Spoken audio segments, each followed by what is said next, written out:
আমার খুবই পছন্দের একটা খাবার হচ্ছে হাঁসের মাংস আর রুটি পিঠা।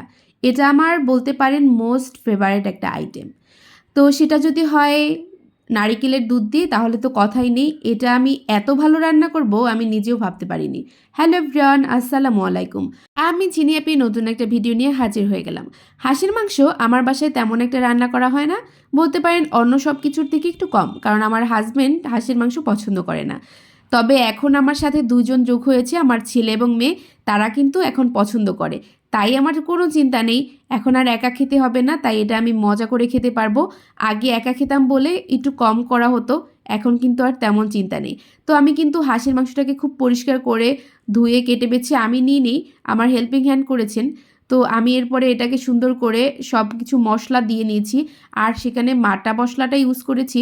আমি কিন্তু নিজে পাটায় পেটে পিষে নিয়েছিলাম জিরে এবং ধনিয়া, সেটা দিয়েছি। আদা রসুন দিয়েছি আস্ত, এবং বাটাটাও দিয়েছি।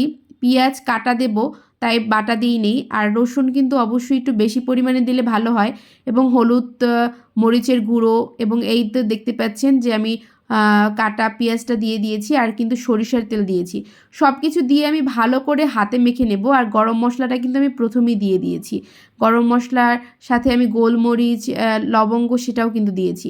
এখন আমি এটাকে কিছুক্ষণ ঢেকে, এটা থেকে পানি বের হবে সেটা দিয়েই আস্তে আস্তে কষিয়ে নেব। একটু অল্প আঁচে এটাকে কষাতে হবে, অল্প অল্প পানি বের হবে, আর সেই পানি দিয়ে এটাকে আমি খুব ভালো করে কষিয়ে নেব। আর সামান্য একটু গরম পানি দেব, যাতে কষানোটা খুব ভালো করে হয়। এই মাঝখানে আমি হচ্ছে গিয়ে সেই পানিটা দেব। আর হাঁসের মাংস অনেক ভালো করে কষালে হচ্ছে গিয়ে এটার ঘ্রাণটা একদম পুরোপুরি মরে যাবে। আর এটার মানে হাঁস যে রান্না করছি সেটার পরবর্তীতে মনেই হবে না।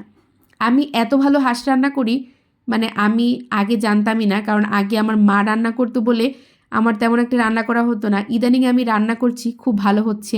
তো খুব ভালো করে কষানোর পরে আমি নারিকেলের দুধ বের করে আমি হচ্ছে গিয়ে সেটা দিয়ে দিলাম একদম পুরোটাই। আমি অল্প একটু পানি দিয়েছি, আর পুরোটা হচ্ছে গিয়ে নারিকেল কষলিয়ে এর থেকে মিল্কটা বের করে নিয়েছি। সেটা দেওয়ার পরে এটাকে আবার পুরো টানিয়ে মানে একদম খুব ভালো করে কষিয়ে নেব।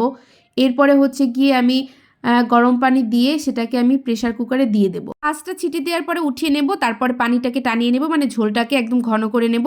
একবেলা ভরপেট খাওয়ার পরে মনে পড়েছে যে আমি ভিডিও করিনি। তো এর পরের বেলায় হচ্ছে গিয়ে পিঠা দিয়ে খেয়েছিলাম, তখন মনে পড়েছে ভিডিও করে নেই। এই ছিল আমার আজকের ভিডিও। কেমন লাগলো জানাতে ভুলবেন না। আল্লাহ হাফেজ।